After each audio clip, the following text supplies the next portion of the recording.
Hi అండి, ఇదిగో తాటి ముంజలు వచ్చేసాయి ఇంటికి. ఇదిగో మా జైదీప్ ఇప్పుడే తాటి ముంజలు పట్టుకొచ్చాడు. చూడండి, మూతులు కొట్టేసి మరి తెచ్చాడు. అందరూ చేతితో తింటారు, నేను స్పూన్ తెచ్చుకున్నాను, తింటాను. ఇదిగో స్పూన్తో తింటాను. చూసారు కదా ఎన్ని తాటికాయలు ఉన్నాయో. ఈ తాటికాయలన్నీ కూడా దాచుకొని మేము వారం రోజులు రోజు పొద్దున సాయంత్రం కొట్టుకొని తినేస్తాం అన్నమాట. ఎవరైనా అడిగితే కూడా పెడతాం లేండి, పెట్టకుండా ఉండము. ఇదిగో చూడండి, స్పూన్తో తింటున్నాను తాటి ముంజలు.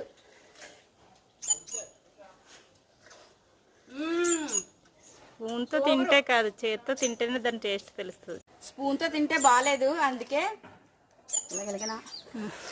తిన్నాను తెలియట్లేదు. మోక్షకి నాకు పోటీ ఇప్పుడు తాటి ముంజలు తిన్నాను. అద్దరిపోయింది తాటి ముంజలు. మోక్ష ఫస్ట్ తినేసాడు, నాకన్నా మోక్ష విన్. మోక్షకి ఇగో ఈ గుల్లి తాటి ముంజు గిఫ్ట్.